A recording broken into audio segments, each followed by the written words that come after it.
¿Alguna vez alguien se ha puesto a pensar en cómo funciona exactamente ese mecanismo que deduce impuestos del salario? La famosa retención en la fuente. Exacto. O sea, ese dinero que descuentan de un pago antes de que siquiera llegue a la cuenta del banco. Es algo que vemos cada quincena, ¿no? Sí, es una línea en el desprendible de pago que casi todos damos por sentada. Pues hoy vamos a analizar a fondo el marco legal que lo rige aquí en Colombia. Nos basamos en varios artículos de un decreto tributario para desentrañar la lógica de un sistema que parece súper técnico. Casi como el manual de un motor, sí. Y para entender ese motor, vamos a ver sus tres piezas clave. Quien paga, o sea, el agente de retención, el banco, que es la entidad financiera, y claro, la autoridad tributaria, la DIAN. Y es crucial empezar con una aclaración. La retención en la fuente no es un impuesto adicional. Ah, eso es importante. Sí, es un mecanismo de recaudo anticipado. O sea, es la forma que tiene el Estado de cobrar una porción de impuestos, como el de renta o el IVA, por adelantado. Directo desde la fuente, de ahí el nombre. Exactamente. Lo que vamos a ver hoy es ese engranaje, las responsabilidades, los flujos de información, todo lo que hace que el sistema funcione de forma casi automática. Es un diseño, la verdad, bastante sofisticado. De acuerdo. Pues empecemos por los roles. El término agente de retención suena muy formal, pero en la práctica es la empresa para la que trabajas, ¿no? O el cliente que te paga por un servicio, sí. ¿Y qué les exige la ley? ¿Es solo calcular un porcentaje y ya está? Ojalá fuera tan simple. No. Las regulaciones le asignan un papel muy activo. Lo primero es que este agente, la empresa, debe decirle a su banco cuáles son las cuentas específicas que va a usar para hacer estos pagos. Como designar una puerta de salida exclusiva para esto. Justo así, para que no se mezclen con otros pagos. Y por esa puerta solo puede pasar información muy detallada. ¿Qué tan detallada? O sea, no basta con decir, páguele tanto a esta persona y reténgale el 10%. Para nada. Por cada pago, el agente debe enviar al banco un paquete de datos completo. La identificación del beneficiario, qué impuesto se retiene, renta, IVA o AMOS, el valor del pago antes de impuestos y, lo más importante, la base exacta para el cálculo. Es una orden de operaciones súper precisa. No hay espacio para la ambigüedad, exacto. Entiendo el papel de quien paga, pero yo siempre pensé que el banco era como un tubo, un conducto por donde pasa la plata. Esa es la idea más común. Pero por lo que dices, parece que su rol es mucho más complejo. Es que la normativa lo convierte en una especie de auditor en tiempo real. No es un mensajero pasivo, es un guardián del proceso. Un guardián. Sí. Tiene que tomar ese paquete de datos que le envió el agente y verificarlo. Si falta información crucial, como el NID del beneficiario, por ejemplo, la instrucción es tajante. Debe rechazar la transacción. Un momento. El banco puede negarse a realizar un pago que mi empleador me quiere hacer. Suena drástico. Puede y debe. Si la información está incompleta, el sistema se detiene ahí.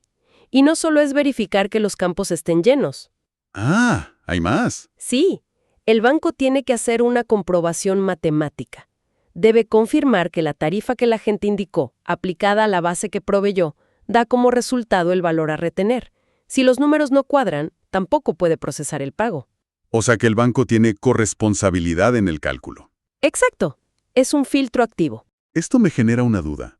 ¿Qué pasa si un agente comete un error humano? Digamos que le dice al banco, retenga por renta, pero se le olvida poner la base o la tarifa. ¿Se cancela el pago? Ahí es donde se ve lo bien pensado que está el sistema. Tiene un plan B, una red de seguridad. Si el agente da la orden de retener, pero omite los detalles, el banco está obligado a aplicar una tarifa por defecto. ¿Una tarifa fija? Sí, del 10% sobre el valor total del pago. ¿10%? ¿Y por qué ese número? Es una medida de precaución. Funciona como un incentivo para que la gente haga bien su trabajo, porque ese 10% puede ser más alto que la retención correcta. Y al mismo tiempo asegura que el recaudo se haga. Claro, el Estado no deja de recibir esos fondos. Exacto. Y una vez que el banco recauda ese dinero, tiene un plazo de 7 días calendario para consignarlo al Tesoro Nacional. Si no lo hace, el problema se vuelve suyo. El banco es responsable de esa suma más los intereses. La responsabilidad es muy seria. Bien, ya tenemos a la empresa dando la orden y al banco ejecutando y verificando.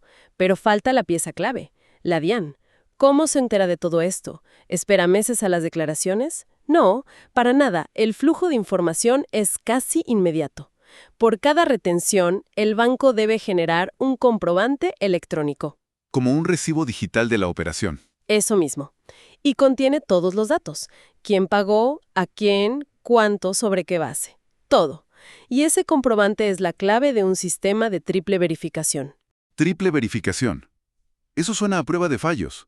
¿Cómo funciona? Primero, la entidad financiera envía la información de todos esos comprobantes a la DIAN, a más tardar 2 días hábiles después de la retención. Es un reporte casi diario. Casi diario. Segundo, el mismo banco reporta a la DIAN las consignaciones globales que hizo al Tesoro. Y tercero, para cerrar el círculo, el propio Tesoro Nacional informa a la DIAN la plata que recibió de cada banco. Espera, entonces la DIAN recibe la misma información desde 3 ángulos distintos. Exacto. El detalle de la transacción, el resumen de pagos del banco y la confirmación de recepción del Tesoro. Es un circuito completamente cerrado. Es casi imposible que algo se escape. Se crea un ecosistema de información que reduce drásticamente la evasión y le da al Estado una visibilidad en tiempo real. Y, por supuesto, la ley obliga a los bancos a guardar total reserva sobre esta información. Es data exclusivamente tributaria. Entendido. La maquinaria es impresionante. Pero salgamos de la sala de máquinas y vayamos a lo que nos afecta a la mayoría, el bolsillo. ¿Cómo se traduce esto para una persona que recibe un salario? Bueno, aquí la normativa le ofrece al empleador 2 métodos para calcular la retención. Puede elegir el que mejor se le adapte. 2 caminos. Sí. El primero es el procedimiento 1. Es el más directo. Cada mes se toma el ingreso, se le restan las deducciones y el resultado se busca en una tabla de rangos que publica la DIAN. Y ahí se aplica una fórmula. Es un cálculo que se reinicia cada mes. ¿Y si mi ingreso varía por comisiones, por ejemplo? ¿Este método lo reflejaría cada mes? Correcto. Si un mes ganas más, la retención sube, si ganas menos, baja. Es muy sensible a las fluctuaciones. ¿Y el segundo? El segundo, o procedimiento 2, busca más bien la estabilidad. En lugar de recalcular todo cada mes, se busca un porcentaje fijo que se aplicará durante los siguientes 6 meses. Un porcentaje fijo. ¿Y cómo se calcula ese porcentaje? Se toma el promedio de los ingresos de los últimos 12 meses. Con ese promedio se va a la tabla una sola vez y se determina un porcentaje. Y ese porcentaje, digamos un 8%, se aplicará a tu salario los siguientes 6 meses, sin importar si un mes ganas un poco más o un poco menos. Interesante. Pero eso nos lleva a la pregunta del millón. ¿Sobre qué valor se calcula esa retención? Porque nunca es sobre el salario bruto, ¿cierto? Efectivamente. Y aquí entra el concepto más importante para cualquier trabajador, la depuración de la base. Depuración. Suena a limpieza. Y lo es. Antes de ir a la tabla, la ley permite restar una serie de gastos del ingreso para reducir esa base sobre la que se calcula el impuesto. Los más automáticos son los aportes a salud y pensión. Ok, salud y pensión, eso es lo primero. ¿Qué más se puede restar? Se pueden deducir otros gastos importantes. Por ejemplo, si alguien está pagando un crédito hipotecario para su vivienda, puede deducir los intereses que paga cada mes. Ah, eso es un alivio grande. Sí, y también los pagos por medicina prepagada o planes complementarios de salud. Supongo que hay límites para esas deducciones, ¿no? No se puede deducir todo. Claro, hay topes. Para los intereses de vivienda, el tope mensual es de 100 VT. Para medicina prepagada, el límite es de 16 VT al mes. ¿Qué es una VT, para quienes no lo saben? Es la unidad de valor tributario. Es una cifra en pesos que se ajusta cada año con la inflación. Esto es muy inteligente porque asegura que los topes no pierdan su valor con el tiempo. Para que la gente se haga una idea, 100 VT hoy son varios millones de pesos. Perfecto. Y he oído hablar mucho de la deducción por dependientes. ¿Cómo funciona? Es una de las más relevantes, sí. Se puede deducir un 10% del ingreso bruto, con un tope de 32 VT mensuales, si se tienen dependientes económicos, hijos menores de edad o hasta 23 si estudian, el cónyuge si depende económicamente. La ley lo define muy bien. Entonces, una persona va restando todo eso. Salud, pensión, los intereses de la casa, lo de los hijos. Y así la base se va haciendo más pequeña. Exacto, así se va depurando. Pero hay una regla de oro. Un límite global para todo esto. A ver, la suma de todas las deducciones y rentas exentas no puede superar el 40% del ingreso total de la persona. Y además hay un tope absoluto anual. O sea, el sistema te alivia la carga, pero pone una barrera para decir, hasta aquí. El 40% es la cifra clave a recordar entonces. Esa es la cifra clave. Y sé que hay casos especiales, como los vales de alimentación. ¿Cómo encajan ahí? Los vales de alimentación tienen un tratamiento especial para salarios medios y bajos. No se consideran ingreso y por tanto no se les retiene si se cumplen dos condiciones: que el salario no supere las 310 VT y que el beneficio de alimentación no pase de 41 VT al mes. El exceso sí se considera ingreso. Es un pequeño beneficio para un rango específico de trabajadores. Es un sistema con muchas capas, la verdad, y al ser tal complejo, es inevitable que ocurran errores. ¿Qué pasa si una empresa calcula mal y le retiene a alguien más de lo que debía? ¿Esa plata se pierde hasta la declaración de renta del otro año? No. El sistema tiene un mecanismo de corrección rápida. Si a una persona le retienen más de lo que correspondía, puede solicitarle por escrito a su empleador que le devuelva ese exceso. Y la empresa simplemente le devuelve el dinero. No se mete en un lío con la DIAN por haber declarado algo diferente. No, para nada. El procedimiento está contemplado. La empresa le reintegra el dinero al empleado y luego, en su propia declaración de retenciones, descuenta ese valor que devolvió. Lo resta de futuras retenciones que tenga que pagarle a la DIAN. Es un sistema de ajuste de cuentas interno, muy práctico. Sí, y hay un mecanismo similar para cuando se anulan operaciones que ya habían tenido retención. Entendido. Ahora toquemos otro tema muy común: los ahorros voluntarios. Las cuentas AFC, los fondos de pensiones voluntarias. ¿Cómo gestiona el sistema esos aportes? Aquí entramos en un concepto fascinante que se llama retenciones contingentes por retiro de saldos. Uf, el nombre suena intimidante. Sí, pero la idea es muy lógica. A ver, desglosémoslo. ¿Qué significa que una retención sea contingente? Que depende de algo, supongo. Exacto. Significa que es una retención que está en suspenso, a la espera de que se cumpla una condición. Cuando una persona hace un aporte a un fondo de estos, el gobierno le da un beneficio. Ese dinero se resta de la base de retención, así que en ese momento no se paga impuestos sobre él. Es un incentivo para ahorrar, claro. Pero ese beneficio no es un cheque en blanco, ¿verdad? Para nada, está condicionado. La condición es que ese dinero se quede ahorrado por un tiempo mínimo, que generalmente es de 10 años, o que se use para fines específicos, como comprar vivienda o complementar la pensión. Ahí entra la contingencia. Ahí entra.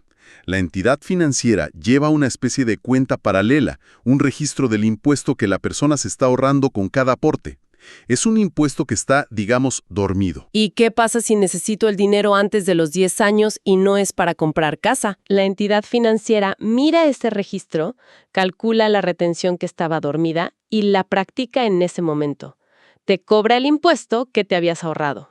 ¿Y si cumplo el plazo? Si cumples el plazo, el beneficio se consolida, se hace permanente y esa retención contingente simplemente desaparece. Es una forma muy inteligente de usar la retención para moldear el comportamiento. Bien, creo que hemos cubierto bastante terreno. Resumamos las ideas centrales. Primero, el sistema de retención es mucho más que un cálculo.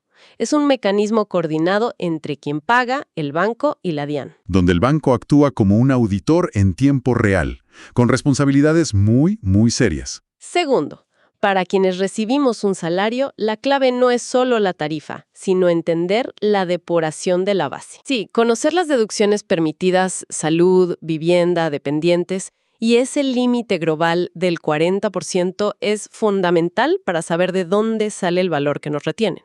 Y tercero, el sistema tiene flexibilidad.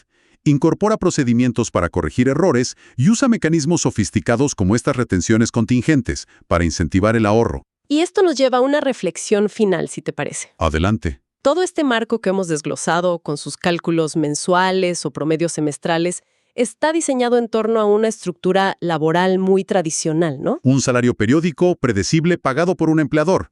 Una estructura que cada vez es menos universal. Precisamente.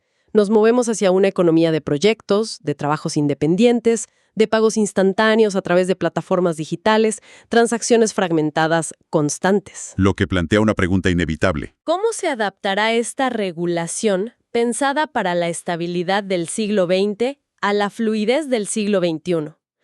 ¿Están preparadas estas reglas para un futuro donde el concepto de un salario mensual sea cada vez menos central? ¿Cuál podría ser la evolución?